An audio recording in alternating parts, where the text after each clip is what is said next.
Halo, selamat datang di pembahasan mendalam kita. Kali ini nih kita mau coba gali lebih dalam soal cara mempengaruhi orang, tapi bukan cuma lewat cerita yang bikin terenyuh atau deskripsi yang hidup gitu ya. Kita mau fokus ke intinya penalaran, argumen yang kokoh. Nah, sumber kita kali ini bab 23 dari buku klasik The Art of Public Speaking yang fokusnya memang influencing by argument. Jadi misi kita sekarang ini, kita mau bedah gitu ya, anatomi argumen. Komponennya apa aja, terus gimana cara bangunnya, biar nggak cuma kedengeran logis, tapi bener-bener meyakinkan, sampai bisa mengubah keyakinan orang. Oke deh, mari kita bongkar ini. Iya. Yang menarik di sini tuh, gimana bab 23 ini menempatkan argumentasi sebagai cara yang spesifik lah dalam seni mempengaruhi. Beda banget sama sugesti misalnya. Sugesti kan lebih main di emosi ya, atau kehendak bawah sadar. Beda juga sama katakanlah eksposisi yang cuma menjelaskan, atau deskripsi yang melukiskan gambaran. Argumentasi, nah ini dia, seperti dijelaskan di sumber ini. Itu secara sadar nyasarnya ke intelek, ke kemampuan nalar Anda sebagai audiens. Tujuannya bukan sekedar kasih tahu, tapi membangun bukti. Ujung-ujungnya ya keyakinan. Persuasi yang lebih luas memang sering pakai argumentasi sih sebagai kerangka logisnya. Tapi kan persuasi sering nambahin unsur emosional juga. Oke. Jadi argumentasi ini bisa dibilang fondasi rasionalnya. Penting banget. Fondasi rasional, saya suka tuh istilahnya. Dan salah satu hal pertama yang ditekankan di sumber ini sebelum kita ngomongin teknik nih, itu justru soal keyakinan si pembicaranya sendiri. Kayaknya susah ya membayangkan argumen yang mantap tapi datangnya dari orang yang ragu-ragu. Betul, betul. Sumber ini negesin banget, argumentasi yang punya greget itu ya asalnya dari keyakinan internal yang kuat. Jadi ini bukan cuma soal merangkai kata biar logis gitu ya, Bukan sekedar itu. tapi lebih ke menyalurkan kebenaran. Atau paling nggak ya apa yang kita yakini sebagai kebenaran, gitu. Dengan sepenuh hati. Tanpa keyakinan ini, kayaknya argumen sebagus apapun strukturnya bisa jadi terasa hampa aja gitu, nggak ada jiwanya. Persis. Keyakinan itu ibarat energinya lah, yang ngalir lewat struktur argumen. Nah, ngomongin strukturnya nih, bab 23 ini ngejelasinnya cukup gamblang ya. Ada 3 pilar utama. Pertama, asersi atau proposisi. Ini ya pernyataan inti Anda, klaim utama yang mau Anda buktikan. Ini titik tujuannya lah dari argumen Anda. Kedua, bukti, evidence. Ini fondasi faktualnya yang nyokong si asersi tadi. Sumbernya bilang, ini bisa berupa fakta konkret atau kesaksian dan otoritas. Oke, asersi, bukti. Terus yang ketiga? Yang ketiga, penalaran, reasoning. Ini proses mentalnya, jembatan logis yang nyambungin bukti Anda ke asersi Anda. Penalaran ini yang nunjukin kenapa bukti yang Anda kasih itu relevan dan secara logis dukung klaim Anda. Sering kali loh, lemahnya argumen itu bukan di klaimnya, Oh ya? Terus di mana? tapi di buktinya yang mungkin rapuh atau, nah ini, penalarannya yang lompat, nggak nyambung gitu. Oke, menarik. Coba kita perdalam soal pilar kedua tadi, bukti.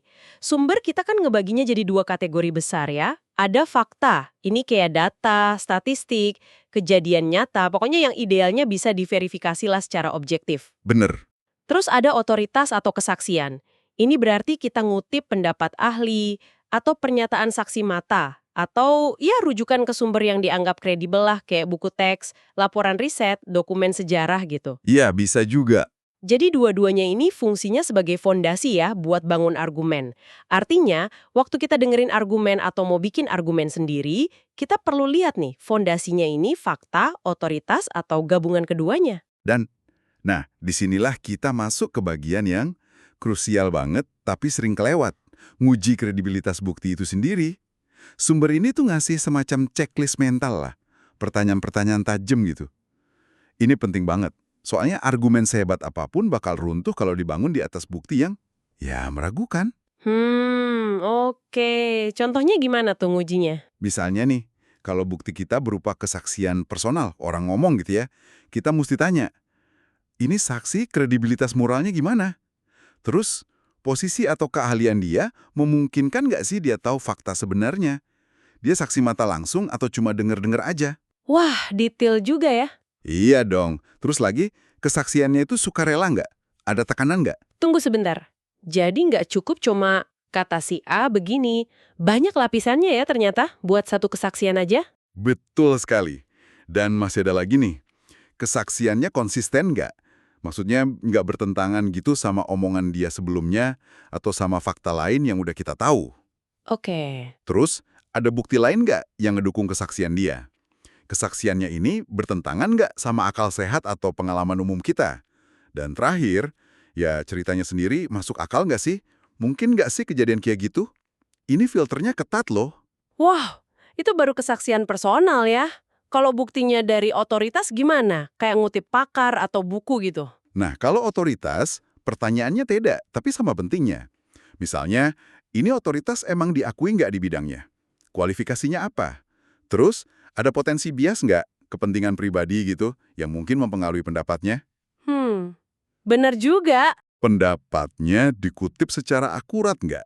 Tegas dan jelas nggak pernyataannya?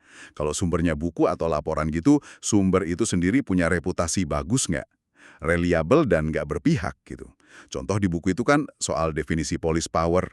Mereka ngutip Blackstone, Tiedemann, Cooley. Oh ya, saya ingat itu. Nah, itu kan nunjukin gimana otoritas hukum yang diakui dipakai buat nguatin definisi atau klaim. Jadi, proses nguji bukti ini tuh ya fondasi dari argumen yang bertanggung jawab lah. Oke, oke. Anggaplah kita udah punya bukti yang lulus uji kelayakan nih. Sekarang kan kita butuh lem ya, buat nempelin bukti itu ke klaim utama kita. Tadi Anda nyebutnya penalaran. Bisa dijelasin lagi nggak kenapa sih proses penalaran ini sering jadi titik kritis dalam sebuah argumen? Tentu, penalaran itu kan aktivitas mental ya. Narik kesimpulan dari premis atau bukti yang ada. Ini kayak mesin logikanya gitu. Yang gerakin argumen dari titik A, yaitu bukti, ke titik B, asersinya. Tanpa penalaran yang valid, bukti sekuat apapun bisa jadi cuma kumpulan fakta aja. Nggak ngarah kemana-mana. Ah, oke. Kenapa kritis? Ya, karena disinilah sering terjadi lompatan logika. Atau fallacy istilah kerennya. Orang bisa aja punya data yang benar, tapi cara dia nyambungin data itu ke kesimpulan, malah salah kaprah. Sering kejadian tuh kayaknya ya. Sering. Nah, sumber kita ini ngenalin beberapa jalur penalaran utama. Ada induksi. Induksi itu geraknya dari pengamatan spesifik, contoh kasus, data individual, menuju kesimpulan yang lebih umum. Contoh klasiknya, lihat beberapa angsa warnanya putih, terus nyimpulin semua angsa berwarna putih. Meskipun ya, kesimpulan ini bisa salah kalau nanti ketemu angsa hitam, kan? Oke, itu induksi. Kebalikannya deduksi, bukan? Benar banget. Deduksi itu geraknya dari prinsip umum, premis mayor, ke kesimpulan yang lebih spesifik, konklusi. Bentuk klasiknya ya silogisme itu. Semua manusia fana, ini umum, Sokrates adalah manusia. Ini kasus spesifik, maka Sokrates fana, ini kesimpulan spesifik. Sip. Ada lagi? Ada. Penalaran kausal, ini yang coba netapin hubungan sebab akibat. Bisa dari sebab ke akibat, kayak merokok menyebabkan kanker paru, atau sebaliknya, dari akibat ke sebab. Misalnya, lihat jalan basah, terus nyimpulin, oh, baru aja hujan. Oke, sebab akibat. Terakhir, sumber ini nyebutin analogi. Ini bikin perbandingan antara dua situasi atau objek yang punya kesamaan yang relevan. Tujuannya buat ngejelasin atau buktiin sesuatu tentang salah satunya. Kayak ngebandingin fungsi jantung sama pompa air buat jelasin cara kerjanya, gitu. Nah, masing-masing jalur penalaran ini punya kekuatan dan kelemahannya sendiri. Berarti sama kayak bukti tadi ya, mesin penalaran ini juga harus kita periksa kesehatannya. Nggak bisa asal pakai aja gitu. Justru itu, nguji penalaran itu sama pentingnya kayak nguji bukti. Argumen yang logis butuh dua-duanya sehat. Bab 23 ini lagi-lagi ngasih panduan nih berupa pertanyaan kritis. Buat induksi misalnya, kita perlu tanya, contoh atau fakta spesifik yang dipakai itu cukup banyak dan representatif nggak sih buat dukung generalisasinya? Penting tuh. Terus, kesimpulan ini satu-satunya penjelasan yang mungkin nggak buat fakta-fakta tadi? Jangan-jangan ada penjelasan lain? Ada fakta penting yang bertentangan nggak? Yang sengaja atau nggak sengaja diabaikan? Kalaupun ada fakta kontradiktif, bisa dijelasin nggak tentang ngeruntuhin kesimpulan utamanya? Dan yang penting juga, jangan-jangan kita keliru nganggap opini atau anekdot sebagai fakta yang solid. Oh, ini kerasa relevan banget ya sama kita sering dengar argumen di berita atau medsos gitu. Cepet banget nyimpulin dari contoh yang sedikit. Betul. Terus gimana pengujian buat jenis penalaran yang lain? Deduksi misalnya? Nah, buat deduksi, terutama yang nggak berbentuk silogisme lengkap ya, yang kadang disebut inferensi umum atau penalaran pakai tanda-tanda, pertanyaannya jadi, premis umumnya benar-benar valid nggak? Terus, tanda-tanda yang diamati itu emang secara logis nunjuk ke kesimpulan itu? Tanda-tandanya cukup banyak dan konsisten nggak? Atau jangan-jangan tanda-tanda itu bisa diartikan sebaliknya? Oke. Kalau silogisme yang formal gimana? Kalau silogisme yang lebih formal, kita cek. Ada premis yang disembunyiin nggak? Yang nggak disebutin secara eksplisit. Itu namanya entime. Terus, kesimpulannya benar-benar ngikutin premisnya secara logis, atau ada lompatan. Itu non sequitur namanya. Bisa nggak struktur argumen ini kalau ditarik ke ekstrim, malah jadi absurd hasilnya? Itu reductio ad absurdum. Nah, rangkaian pertanyaan ini fungsinya kayak alat diagnosis lah, buat nemuin potensi retak dalam logika argumen kita atau argumen orang lain. Wah, ini kayak ngasih kita kacamata khusus ya, buat lihat struktur yang nggak kelihatan di balik sebuah pernyataan. Sumber kita kan nyontohin argumennya Richmond Pearson Hobson soal efek alkohol itu. Iya, betul. Dia kayaknya pakai tindakan-tindakan pemerintah, regulasi atau larangan gitu sebagai bukti faktual kan ya? Bener. Terus dia pakai penalaran, entah itu kausal, tindakan pemerintah ini karena bahaya alkohol, atau induktif, banyaknya tindakan ini nunjukin kesimpulan umum kalau alkohol bahaya. Dia pakai itu buat nyambungin bukti ke klaimnya soal bahaya alkohol. Nah, ini nyambung lagi ke Anda nih, pendengar kami. Pemahaman soal nguji bukti dan penalaran ini, wah ini kayak toolkit mental. Anda bisa pakai pas ngeevaluasi proposal bisnis, atau nyimak debat politik, baca opini di koran. Atau bahkan diskusi santai sehari-hari. Betul, jadi lebih bisa bedain mana argumen yang dasarnya kuat, mana yang cuma ya permainan kata aja. Jadi, apa artinya semua ini buat Anda? Mempengaruhi lewat argumentasi, seperti yang dibahas di bab 23 ini, itu intinya bukan soal trik retorika doang. Ini soal membangun sebuah kasus yang solid secara intelektual. Kasus yang ditopang bukti kredibel, terus dijalin sama penalaran yang lurus dan valid.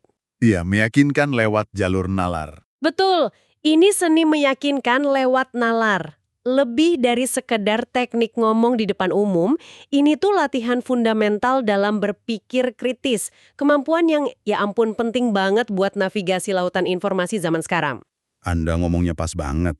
Menguasai prinsip argumentasi ini manfaatnya double. Satu sisi ya, bantu Anda jadi komunikator yang lebih efektif, bisa nyajiin gagasan secara logis, meyakinkan. Sisi lainnya, dan ini mungkin sama pentingnya ya, ini mengubah Anda jadi konsumen informasi yang lebih cerdas, lebih kritis. Setuju. Anda jadi lebih susah gitu terpengaruh sama argumen yang lemah, klaim tanpa bukti, atau penalaran yang cacat. Mau datangnya dari politisi, iklan, atau obrolan sehari-hari. Anda jadi punya filter internal yang lebih kuat. Dan ini, memunculkan pertanyaan penting selanjutnya. Pertanyaan apa tuh? Nah, ini mungkin sesuatu buat Anda renungkan lebih jauh nih. Sebagai kelanjutan dari diskusi kita kan tadi udah fokus banget ya sama argumentasi yang nekenin logika dan nalar. Pertanyaannya, kapan sih, dalam situasi apa kita ngerasa perlu atau bahkan etis ya, buat ngelengkapin argumen logis ini dengan sentuhan persuasi, yang juga ngebangkitkan emosi? Menarik. Dan kalau kita lakuin itu, gimana caranya kita narik garis batas? Biar sentuhan emosional itu fungsinya nguatin kebenaran atau urgensi argumen logis kita, dan nggak kepleset jadi manipulasi yang malah ngaburin nalar. Wah, itu dilema yang dalam ya. Iya kan? Ini dilema menarik yang nyambung lagi ke perbedaan antara argumentasi murni sama persuasi yang lebih luas yang kita singgung di awal tadi. Tantangan etis sekaligus praktis dalam komunikasi. Mungkin ini bisa jadi bahan refleksi Anda deh setelah sesi ini berakhir.